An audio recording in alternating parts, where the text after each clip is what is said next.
Hello guys, আপনাদের সবাইকে আমি আর্ট সায়েন্স গ্যালারি চ্যানেলে আমি স্বাগত জানাচ্ছি। It is my first channel.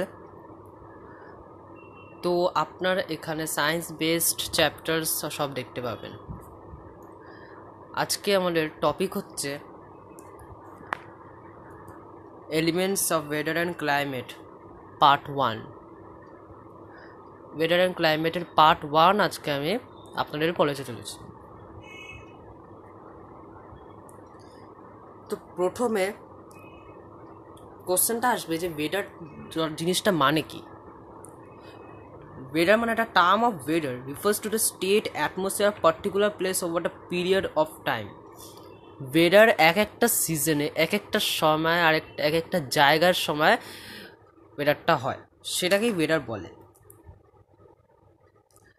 R climate হচ্ছে ক্লাইমেট অন্য একটা গ্রিক ওয়ার্ড থেকে এসছে। সেই ওয়ার্ডটার নাম হচ্ছে ক্লিমা। ক্লিমা মানে হচ্ছে টিল্ট। ক্লিমা meaning tilt. তো আজকে আমরা সেটা পড়তে চলেছি। ওয়েদার যেমন hot, cold, Windy, cloudy or humid weather এরকম টাইপসে হতে পারে। তো প্রথমে আমরা elements of weather and climate তো পড়ব। প্রথমে আমরা টেম্পারেচার নিয়ে পড়ব। ওয়েদারটা এক একটা সময় এক একটা টেম্পারেচার হয়, হট অ্যান্ড কোল্ড টেম্পারেচার হয়। টেম্পারেচার একবার কোনো ম্যাক্সিমাম টেম্পারেচার হয় আর মিনিমাম। সবচেয়ে ম্যাক্সিমাম টেম্পারেচার হচ্ছে যেমন 100°C যখন বয়লিং ওয়াটার। আর মিনিমাম টেম্পারেচার তখন হয় যখন কোল্ড।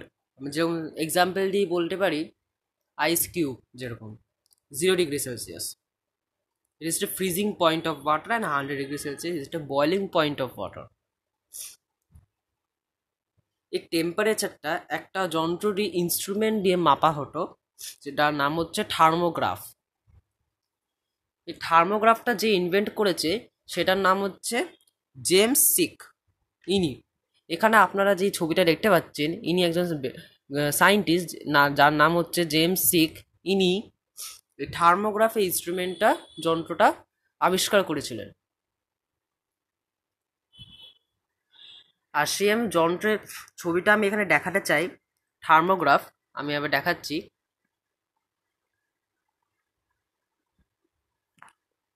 এই যে আপনারা এখানে দেখতে পাচ্ছেন যে ইনস্ট্রুমেন্টটা, এটার নাম হচ্ছে থার্মোগ্রাফ। এটা দিয়ে টেম্পারেচার মাপা হতো। টেম্পারেচার ওয়েদারে অনেক সময় অনেক ধরনের হয়। সবকটা ওয়েদারে এক একটা টেম্পারেচার একই টেম্পারেচার হয় না। এক একটা টেম্পারেচার কখনো গরম হয়, কখনো মাঝারি হয়, বা কখনো কোল্ড হয়। এবার আমরা হাসছি হিটিং অফ অ্যাটমসফিয়ার। যেরকম heating atmosphere the sun energy we receive on the earth call insolation or incoming solar radiation. ভেবে দেখেছেন যখন পৃথিবীতে সানলাইট আসে, যেমন এখানে ছবিতে দেখতে পাচ্ছেন, কিছু কিছু সানলাইট যখন পৃথিবীতে আসে, পৃথিবীর যে লেয়ারটায় ঢোকে, মানে সেই লেয়ারটা আবার রিসিভ হয়ে আবার আউটার স্পেসে অন্যদিকে চলে যায়। সেটাকে বলছে রিফ্লেকশন।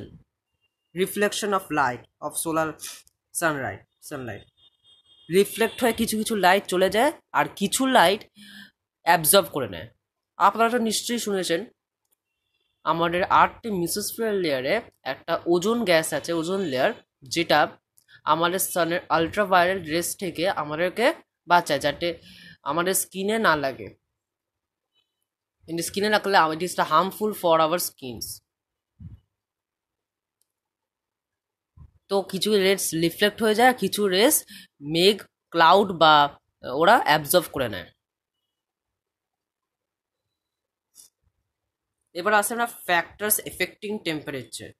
কি কি এফেক্টিং টেম্পারেচার আছে, যেরকম হচ্ছে Latitude, altitude, distance from the sea and cloud cover.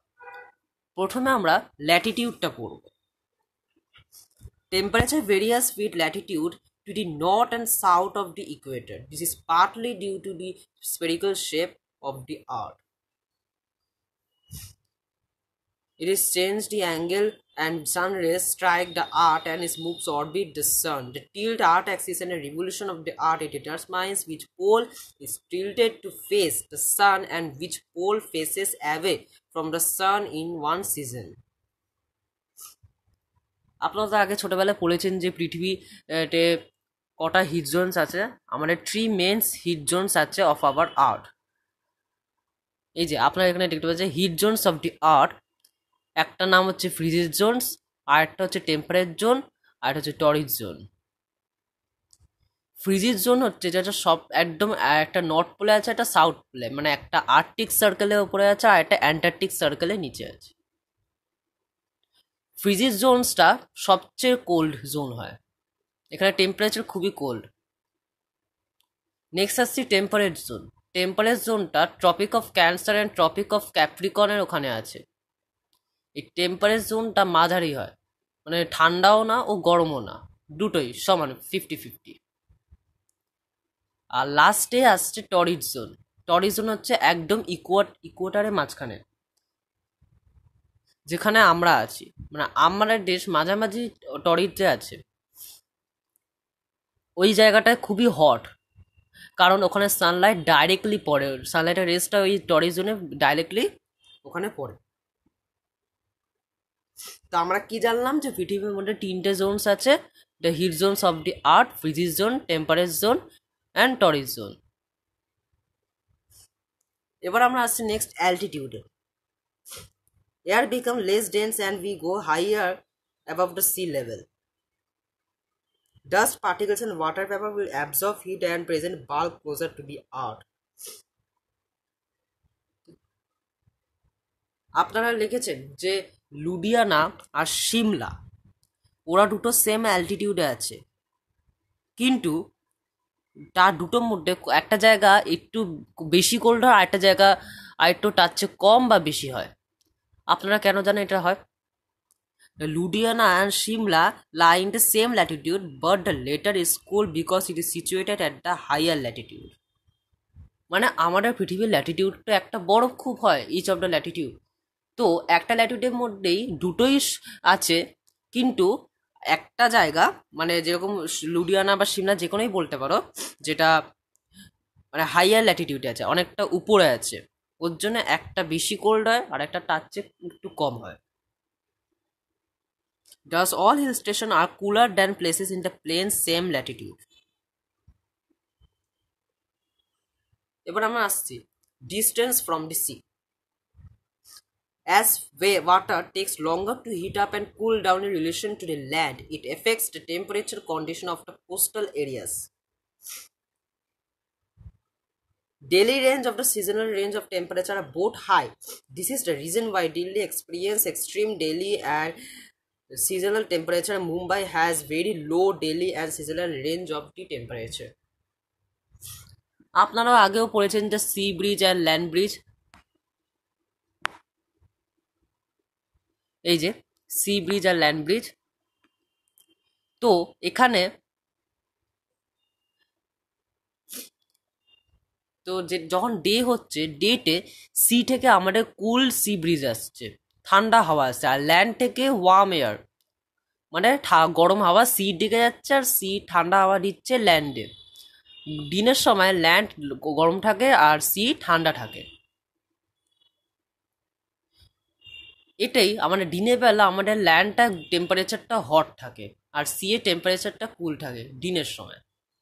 পরে যখন রাত্রির হয় নাইটে, তখন সি ওয়ার্ম এয়ার ছাড়ে গরম হাওয়া ল্যান্ডে, আর ল্যান্ড কুল ব্রিজ ছাড়ে মানে সিতে। তো নাইটের সময় রাত্রিরে দেখবেন ল্যান্ডটা একটু কুল থাকে আর সিটা ওয়ার্ম থাকে। ওর জন্যে ডের সময় বলা হয় সি ব্রিজ অ্যান্ড নাইটে বলা হয় ল্যান্ড ব্রিজ। এটাই মনে রাখবে যে দিনের সময় কুল সি ব্রিজটা সি ছাড়ে আর নাইটের সময় কুল সি ব্রিজটা ল্যান্ড ছাড়ে।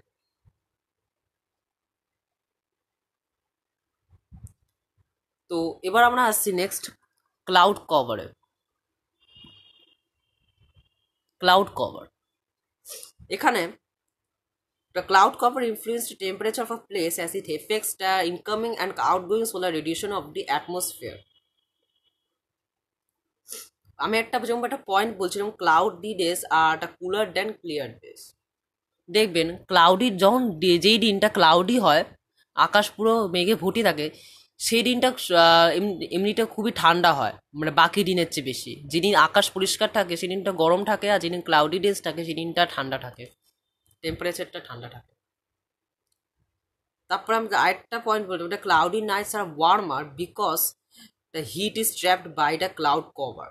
কিন্তু যখন ক্লাউডি নাইটস হয়, মানে রাত্রির বেলা যখন নাইটে যখন ক্লাউড কভার থাকে আকাশটা, তখন দেখবেন একটু গরম লাগে, কারণ সানলাইটের যে রেসটা সেটা ক্লাউডের মধ্যে ট্র্যাপড হয়ে থাকে দিনের সময়। ওর জন্যই আমাদের রাত্রির সময় আমাদের টেম্পারেচারটা ওয়ার্মার থাকে যখন ক্লাউডি ডেজ হয়, মানে যেভাবে হোক একটুই গরম লাগে।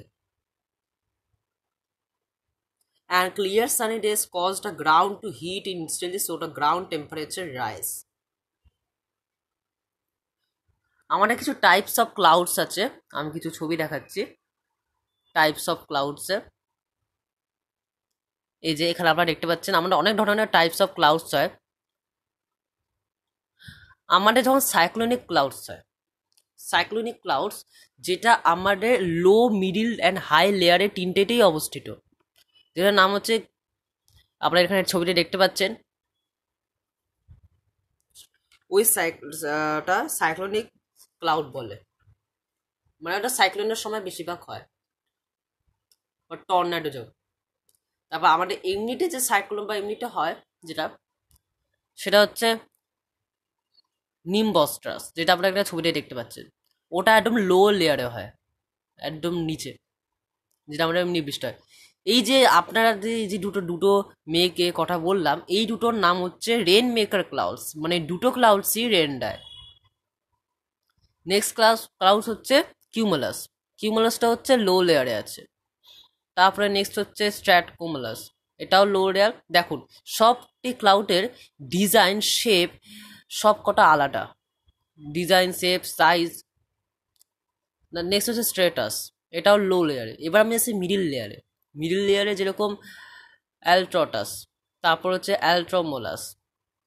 হাই লেয়ারে হচ্ছে সিরাস, সিরোস্ট্রাটাস, সিরোস্টুমুলাস, এগুলো আছে।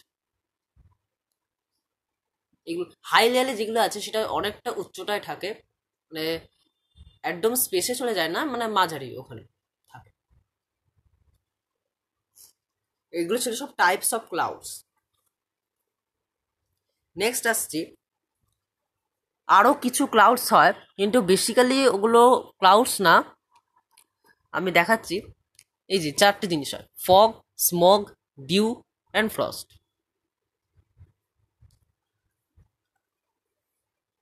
ফগটা আসলে যখন বেসিক্যালি শীতের সময়টায় হয় তখন।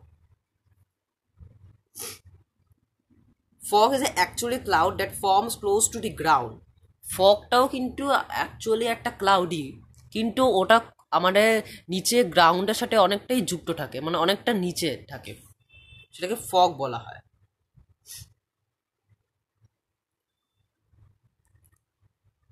ইট ইজ অলসো ইজ কন্ডেন্স আর সাসপেন্ডেড ওয়াটার ড্রপলেটস। এটার মধ্যে ওয়াটার ড্রপলেটসও থাকে। ওর জন্য দেখবেন যেখানে ফগ থাকে সেখানে একটু টেম্পারেচারটা কুলার থাকে, মানে মিনিমাম থাকে, ঠান্ডা থাকে। It differs from a cloud because it forms a water vapor in a layer. Air cools to contact with the cold ground surface. এই যে আমি এখনই যেটা বললাম, এটার মধ্যে ওয়াটার ভ্যাপারটা থাকে, ভ্যাপারটা যেটা লেয়ারটা এয়ারে কুল রাখে, ঠান্ডা রাখে। এবার আমি dew forms a water vapor in the lower parts of the air, condense of a contract cold surfaces replaced of grass, leaves, buildings, metals and poles. Eagles due. These surfaces become cold and clear nice when the Earth's heat readily escapes into space. Frozen dew is called frost. এই যে যখন frozen due হয় ওটাকে frost বলা হয়, যেটা এখানে ছবিতে দেখতে পাচ্ছেন আপনারা।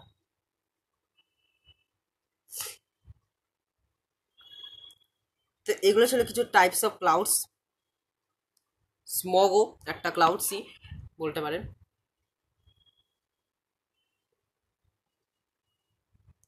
তো এগুলো ছিল। এবার আমরা নেক্সট আসছি হিউমিডিটি অ্যান্ড অ্যাটমসফিয়ার। আপনারা সবাই জানেন অ্যাটমসফিয়ারের মধ্যে হিউমিডিটি মানে আছে। হিউমিডিটি মানে জানেন ওয়াটার ভ্যাপারকে বলা হয়। Water vapour forms only 1% to 4% of the air at a place. মানে আমাদের এয়ারে ওয়াটার ভ্যাপার কটি পার্সেন্ট থাকে যেটা আপনারা জানেন? মাত্র 1 থেকে 4% অবধি থাকে। 1 to 4% ওয়াটার ভ্যাপার থাকে যেটা আমাদের এয়ারে অ্যাটমসফিয়ারে অবস্থিত, মানে হিউমিডিটি বলতে পারে। হিউমিডিটি কি ইনস্ট্রুমেন্ট দিয়ে মাপা হয় সেটার নাম হচ্ছে হাইগ্রোমিটার। এই হাইগ্রোমিটার ইনস্ট্রুমেন্টটা দিয়ে হিউমিডিটি মাপা হয়। আমি এখানে দেখাতে চাইছি, দাঁড়ান। এই যে এখানে যে ইনস্ট্রুমেন্টটা ছবিটা দেখতে পাচ্ছেন এটার নাম হচ্ছে হাইগ্রোমিটার। এই ইনস্ট্রুমেন্টটা দিয়ে হিউমিডিটি মাপা হয়। একটা মেন পয়েন্ট আছে হিউমিডিটি, দেখবেন লক্ষ্য করে দেখতে পারেন যে it influence by the season because the summer humidity is low but in the rainy season humidity is high. দেখবেন যখন সামার সিজন থাকে তখন হিউমিডিটিটা খুবই লো থাকে, আর যখন রেনি সিজন হয় তখন হিউমিডিটিটা খুবই হাই থাকে।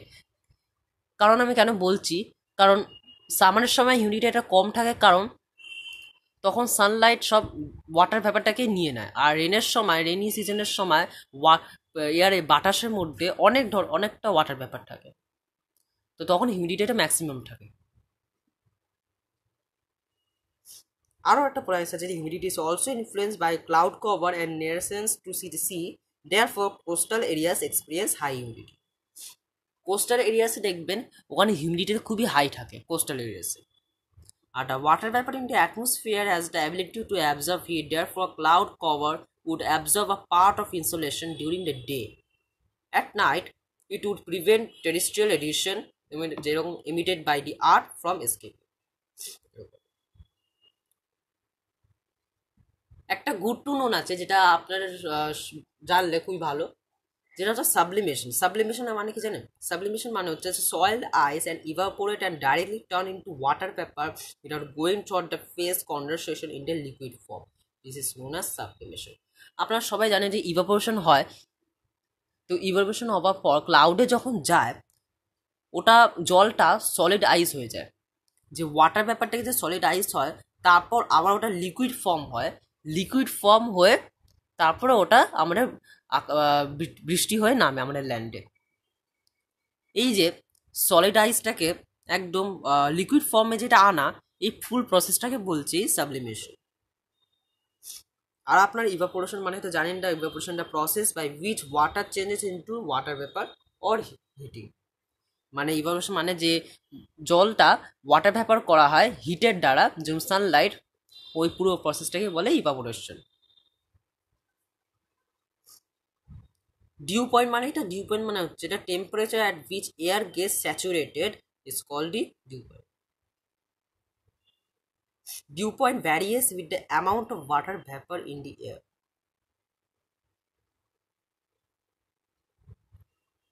আর কনডেনসেশন মানে হচ্ছে the change of state from water vapour to water is called constant condensation. Condensation প্রসেসটা মানে হচ্ছে যে আকাশে যখন বাতাসটা ওয়াটার ভেপার হয়ে যায়, ওটা ক্লাউড যখন হয়, এই ক্লাউড হওয়ার প্রসেসটাকেই বলছে কনডেনসেশন। মানে ওয়াটার ভেপারটাকে ক্লাউড হওয়া, তখনই জলটা সলিড আইসে পরিণত হয়, ওই প্রসেসটাকে বলছে কনডেনসেশন।